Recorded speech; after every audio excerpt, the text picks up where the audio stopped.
हा एक पुरावा आहे, सज्जड पुरावा आहे. आता त्याचा खुलासा मी करेन, सविस्तर तुम्हाला सांगेन. आम्ही ऍसिटॉन घेतलेला आहे, आपण प्रयोग करून बघूया की खरोखर हे पुसलं जात आहे का. आणखीन एक महत्वाची गोष्ट मित्रांनो तुमच्या निदर्शनात आणून देऊ इच्छितो मी, ते म्हणजे असदुद्दीन ओवैसीचा पक्ष MIM. ठाकरे म्हणजे मराठी नव्हे, ठाकरे म्हणजे मराठा नव्हे, ठाकरे म्हणजे मराठी माणूस नव्हे.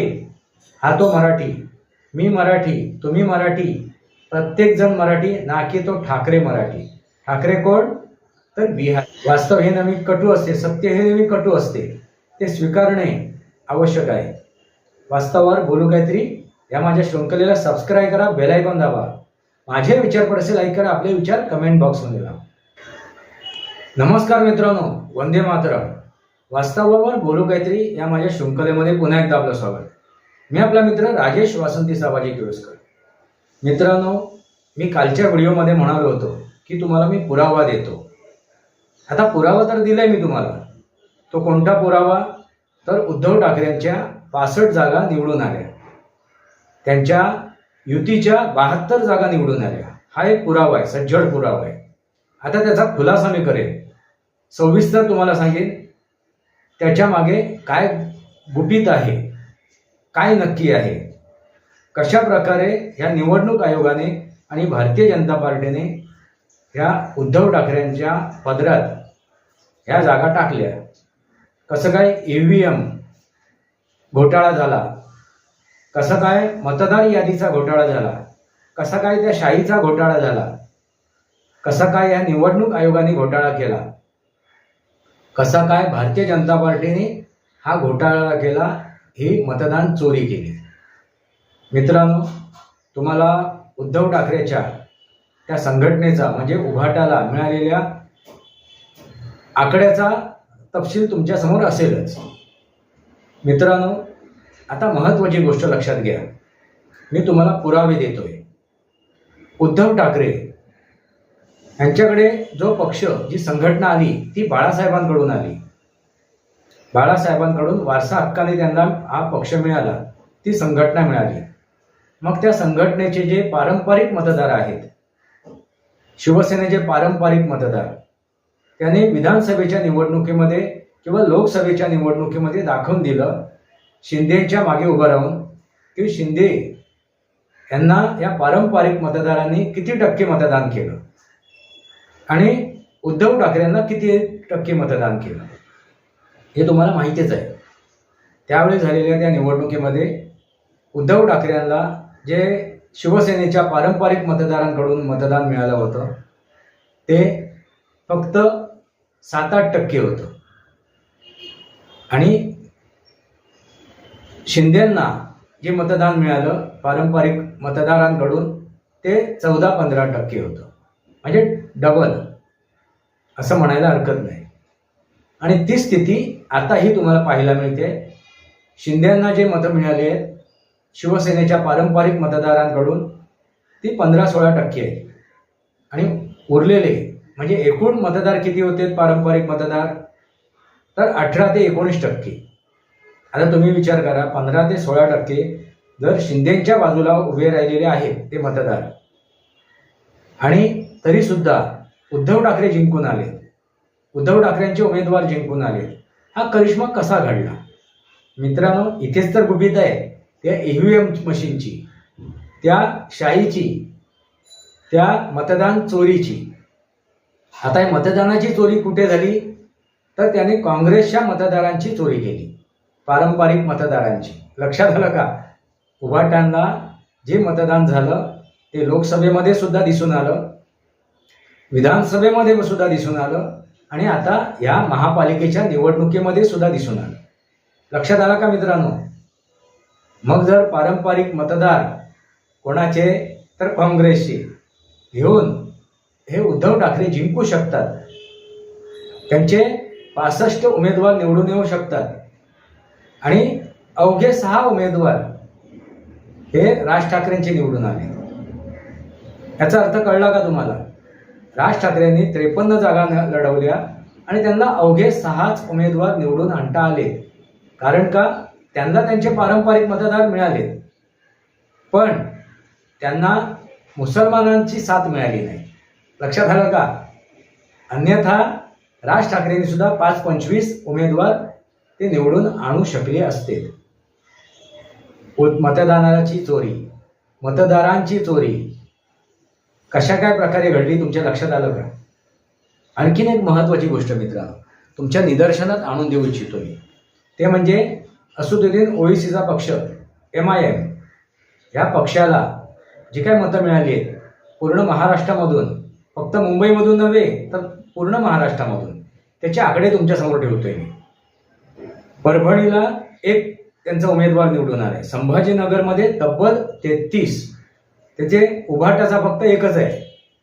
मालेगावमध्ये 21, नागपूरमध्ये 7, जालनामध्ये 2, धुळ्यामध्ये 10, नांदेडमध्ये 14 आणि मुंबईमध्ये 8, जे राज ठाकरेंना सुद्धा निवडून आणता आले नाही. 8 पेक्षा जास्त, एखादा जास्त 9 सुद्धा आणले नाहीत, त्यांना फक्त 6 मिळाले.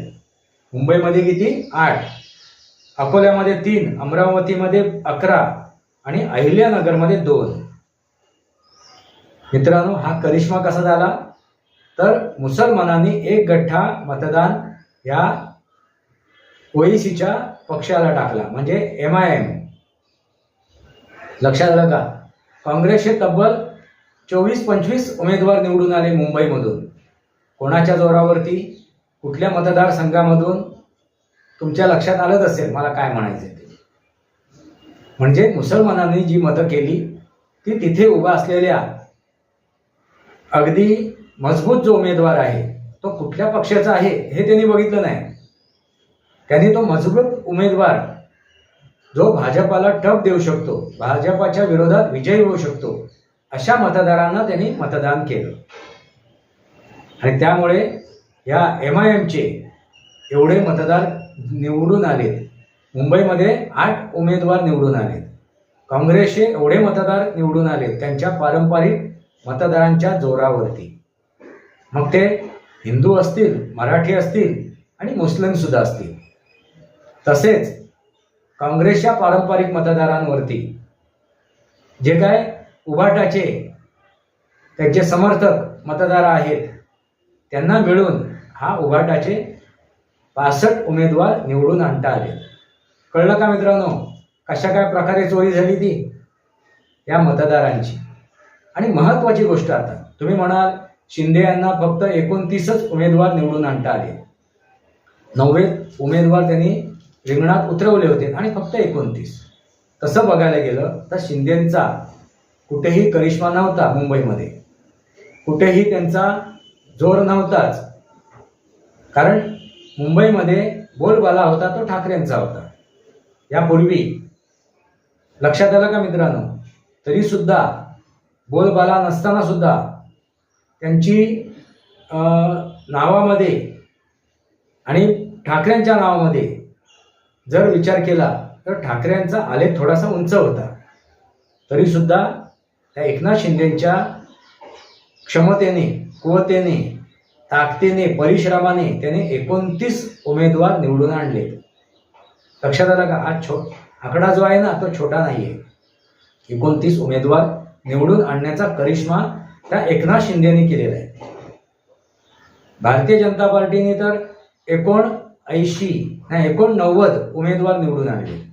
म्हणजे यापूर्वी त्यांनी 84 उमेदवार निवडून आणले होते, त्याच्यामध्ये आणखीन 5 उमेदवारांची भर पडली. म्हणजे वृद्धी झाली, प्रगती झाली. लक्षात आला का मित्रांनो?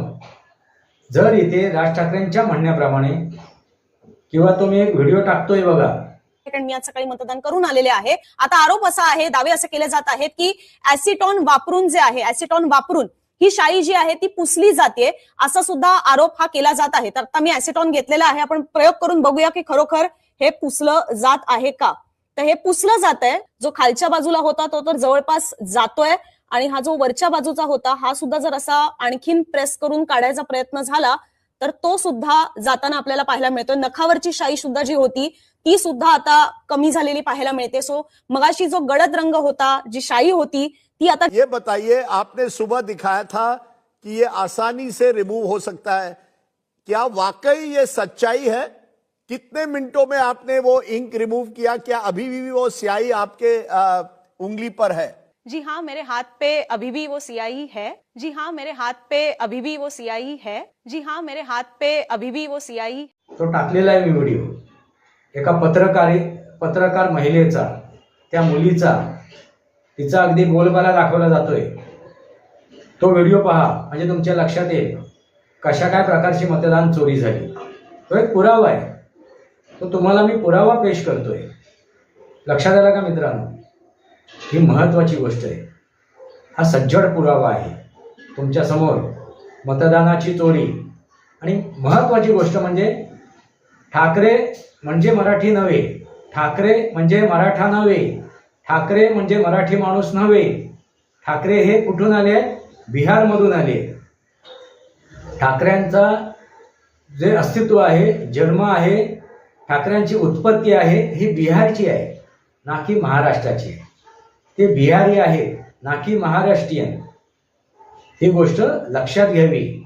आणि जे मराठी लोक त्यांच्या नावाने उदो करतायत त्यांनी ही गोष्ट लक्षात घ्यावी।